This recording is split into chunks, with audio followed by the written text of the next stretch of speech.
Catalina woke to the sound of hammering. At first, she thought it was a dreamman echo of thunder trapped in her skull, after too little sleep and too many miles ridden. But the sound came again, sharper this time. Metal striking wood, voices, laughter. She pushed herself up from her bedroll, the chill of dawn clinging to her skin, and froze. Where there had been open prairie the night before, there was now a town, not a scattering of tents or a passing wagon train, no. This was something else entirely.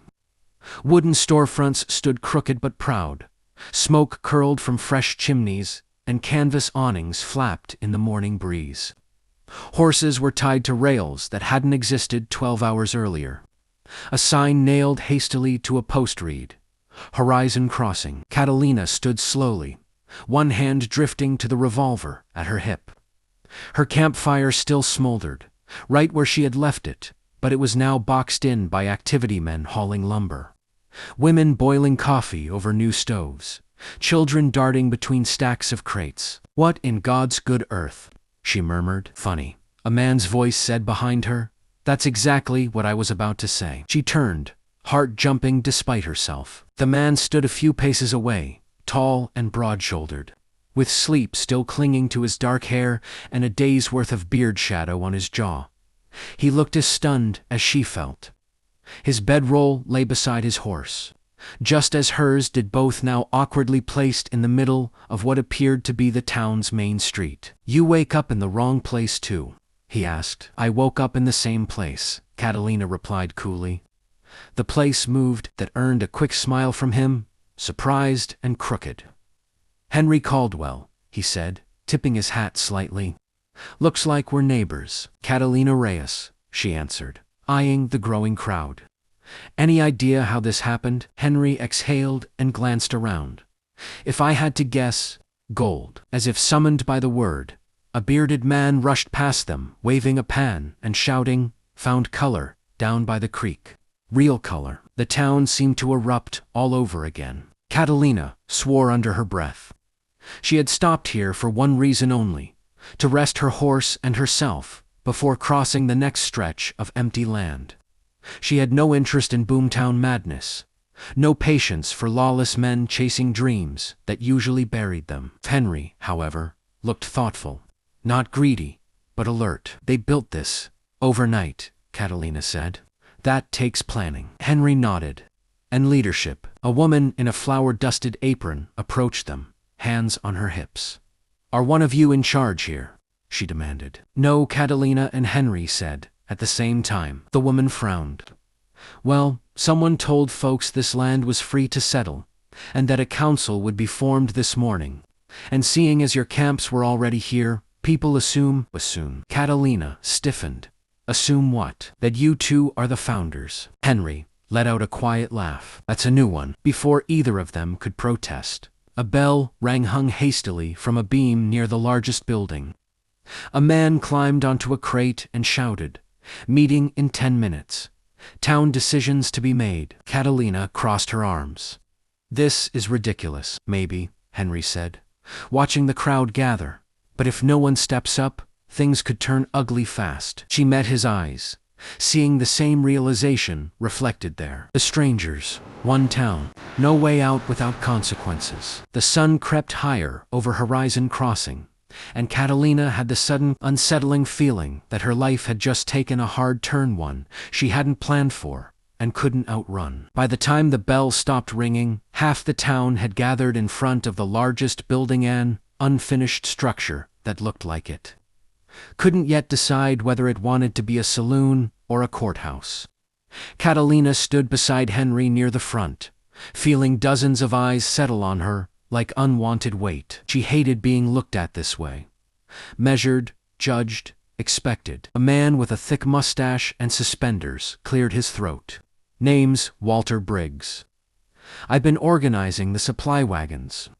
Folks say you two were here before anyone else arrived." "That's true," Henry said carefully, "but only because we camped here by chance." Briggs waved that off. "Chance or not, this place needs order. Gold's been found, tempers are already flaring, and without someone to settle disputes, This town won't last a week." Murmurs of agreement rippled through the crowd. Catalina felt her jaw tighten. "You're asking us to run this place." "Guide it," Briggs corrected. "At least until a proper vote can be held." Henry glanced at her, brows raised slightly. "Temporary," his look said. Catalina wasn't convinced anything in a boomtown was ever temporary. A shout broke out near the edge of the crowd. Two men were arguing over a claim, voices sharp and escalating fast. One shoved the other. A pistol flashed into view. Before Catalina could think better of it, she stepped forward. Enough. Her voice cut clean through the noise. The men froze, surprised by her authority as much as by her tone. Catalina rested her hand on her revolver, not threatening, just present. "This town woke up today," she continued. "That means it's still fragile. You want it to survive. You settle things with words, not bullets." There was a pause. Then Henry spoke up, calm and steady. "Any claim disputes go through a ledger. First come, first marked, witnessed by two others. No exceptions." The man with the pistol hesitated, then slowly lowered his arm. The crowd exhaled as one. Briggs smiled. "See, that's exactly what I mean." Catalina shot Henry a look. "You just made a rule." Henry shrugged. Someone had to. By midday, they had unintentionally done more than that. A makeshift council table was dragged out. Roles were assigned sheriff for the moment, claim registrar, supply coordinator. Each decision seemed to land at Catalina's or Henry's feet before they could step aside. Catalina found herself arguing for clean water access, rationed supplies, and a clear boundary between camps and businesses. She spoke sharply, efficiently, surprising even herself with how naturally the words came. Henry handled the crowd-soothing tempers, listening more than speaking, remembering names. People trusted him quickly, too quickly. By late afternoon, Catalina finally stepped away, boots aching, head pounding. "This is a mistake," she muttered, staring out toward the creek, where gold seekers clustered like ants. Henry joined her, holding 2 tin cups of coffee. He handed one over, without a word. She accepted it. "Don't think this makes us friends." "Wouldn't dream of it," he said lightly. "But we make a decent team. That's what worries me." Henry leaned against a post. "You always this sharp with people." "Only when they try to tie me down." He studied her for a moment. "You running from something, Catalina?" She met his gaze, unflinching. "Aren't we all?" The sun dipped low, painting horizon crossing in gold and dust. Laughter rose from the newly christened saloon. Somewhere, a fiddle began to play. For the first time since waking, Catalina felt the town settle just slightly around them. She didn't like how much influence they already had. And she liked even less how naturally Henry seemed to fit beside her, as if fate had decided they would shoulder this burden together, whether they wanted to or not. Night fell, and with it came the uneasy truth. Neither of them said aloud. This town might need them, and leaving now would cost far more than staying. Horizon Crossing did not sleep. Lanterns burned late into the night, throwing long shadows across the dirt streets. The saloon roared with music and drink, while arguments sparked just as easily outside as laughter did inside. Catalina sat on the steps of the unfinished courthouse, polishing her revolver more for something to do than from necessity. She hadn't planned on staying past sunset, yet here she was. Henry emerged from the saloon, rolling his shoulders as if shaking off the noise. "Someone tried to pay for whiskey with a sack of dirt," he said dryly. "Gold fever," Catalina replied. "It makes fools of sensible men and makes work for us." She sighed. "I never agreed to this." "No," Henry said gently. "But you haven't walked away either." That stung because it was true. A shout echoed from the far end of town. This time, it wasn't a simple disagreement. A group of miners had crossed the creek boundary. Catalina had insisted on marking earlier that day. 2 homesteaders stood their ground, rifles raised. Catalina was on her feet instantly. Henry followed without hesitation. They arrived, just as one man cocked his rifle. "Step back," Catalina ordered. "All of you, this land's got color," a miner snapped. We're not giving it up. You never registered the claim, Henry replied. And you crossed a posted line. The miner laughed. Posted by who? By me, Catalina said, her voice flat as stone. The tension coiled tight. Catalina could feel it in her chest. The familiar edge she'd learned back when hesitation meant death. She met the miner's stare, unblinking. After a long moment, he spat into the dirt and lowered his rifle. Fine, for now. As the crowd dispersed, Henry let out a slow breath. You handled that well. She wiped sweat from her brow. I've handled worse. He glanced at her, curiosity deepening. You don't talk about your past. I didn't realize it was required. Henry smiled faintly. Just trying to understand who I'm trusting my back to. That made her pause. They walked back in silence until they reached the center of town, where their camps had once stood. The street was marked now, named Alive. The place where Catalina had slept under the stars felt like a lifetime ago. You ever think, Henry said quietly, that this town showed up here because it needed us? Catalina snorted. Towns don't need people. People need towns. Maybe, he said. Or maybe two stubborn souls needed to stop running. She turned on him then. You think I'm running? I think, he said carefully, that you don't stay anywhere long enough to be known. The words landed too close to truth. Catalina looked away. And you? You seem awfully comfortable settling disputes and shaking hands. Henry's expression darkened. Comfortable doesn't mean unscarred. For a moment, the distance between them felt charged not with danger, but something quieter and more dangerous still. Connection. A woman screamed. They spun toward the sound.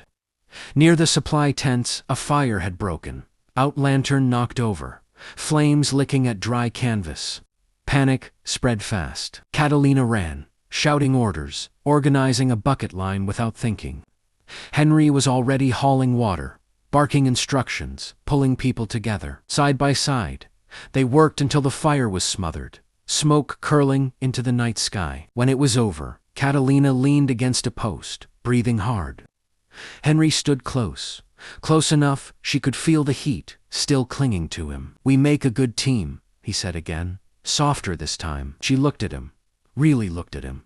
The steadiness, the quiet strength, the way he never tried to outshine her. That doesn't mean it lasts, she said. No, he agreed. But it means something. The town settled once more, but now lines had been drawn, not just in the dust, but between two hearts, circling something neither was ready to name. Morning brought trouble. Catalina sensed it before she saw it. The way voices carried too sharply, the way people gathered, not in curiosity, but in alarm. She tied her hair back, buckled on her gun, and stepped into the street. Just as Henry approached from the opposite direction, riders came in before dawn, he said. 6 of them, claim jumpers. Catalina's mouth tightened, passing through. Henry shook his head. They're staking ground, and they don't care who's already here. They found the riders near the creek. Horses hitched, rifles resting casually against saddles. Their leader, a scar-faced man with cold eyes, smiled when Catalina and Henry approached. Well, he drawled, town's finally got itself some bosses. Catalina didn't return the smile. You're on registered land, the man laughed. Registered to who? This place wasn't here a week ago. That doesn't make it yours, Henry said. The leader's gaze slid to him. You planning to stop us? The moment stretched thin. Catalina felt the town watching from a distance. Families, shopkeepers, miners, people who had come chasing hope, and now needed someone to stand between them and men like this. She hadn't asked for that role, but it had found her anyway. You've got until sundown, Catalina said. Then you leave. The man's smile vanished. Or what? She stepped closer, voice low. Or you'll find out why this town still stands. The riders left, laughing, but their eyes promised they'd be back. By afternoon, fear hung heavy. People packed belongings, ready to flee. Others sharpened tools into weapons. This won't hold, Henry said quietly as they stood on the rise, overlooking Horizon Crossing. We don't have numbers or guns. We have people, Catalina replied. And people fight harder when they believe in something. He looked at her then, really looked at her. You believe in this town? She hesitated. I believe in giving them a chance. Henry exhaled slowly. Then we need a plan. They worked through the afternoon, setting watches, reinforcing buildings, organizing defenses. Catalina moved with purpose, her voice steady, commanding. Henry supported her at every turn, calming nerves, rallying spirits. As dusk approached, Catalina finally sat, exhaustion pressing in. Henry joined her, the space between them heavy with unsaid things. When this is over, he said, you could leave. No one would blame you. She looked at the town, at children playing unaware, at lanterns flickering to life. I know, and yet, she said softly, I'm tired of waking up alone. The confession surprised them both. Henry didn't speak right away. When he did, his voice was rough. I stayed in places too long once. Lost people because of it. Catalina reached for his hand before she could stop herself. He didn't pull away. The sound of hooves broke the moment. The riders were coming back, more of them this time. Catalina stood, drawing her revolver.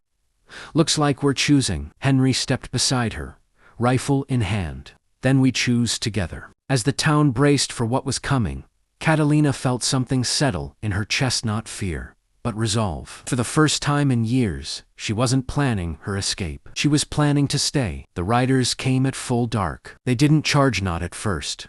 They circled horizon, crossing like wolves, letting fear do its work.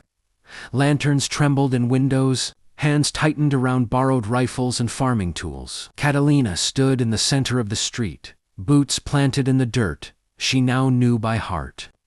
Henry was beside her, steady as ever, his presence grounding her in a way she hadn't expected and hadn't resisted. The scar-faced leader rode forward, alone. Last chance, he called. You clear out. No one gets hurt. Catalina raised her voice so all could hear. This town isn't empty, and it isn't yours. A tense silence followed. Then, a child's voice rang out from behind them. My mama says, this is our home. The words hit harder than any bullet. Catalina felt the shift the moment. Fear turned into resolve. Men and women stepped forward, standing shoulder to shoulder. Not fighters by nature, but defenders by choice. The leader spat into the dust. Fine. The first shot cracked the night. Chaos erupted, gunfire, shouting, horses screaming.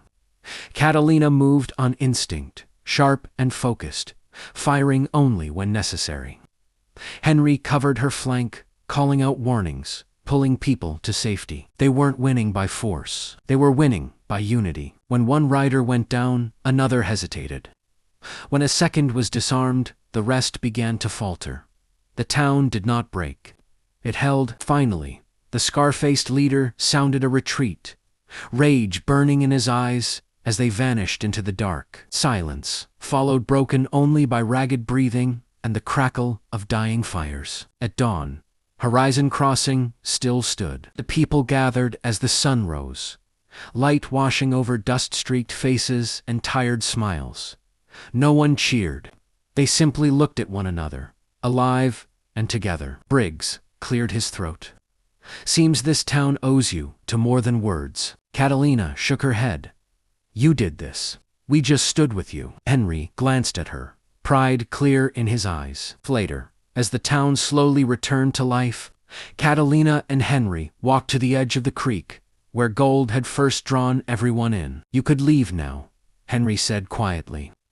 No one would stop you. Catalina watched the water move, steady, patient. I could. She turned to him. But I won't. Henry smiled, something soft and hopeful breaking through. Neither will I. They stood there as the sun climbed.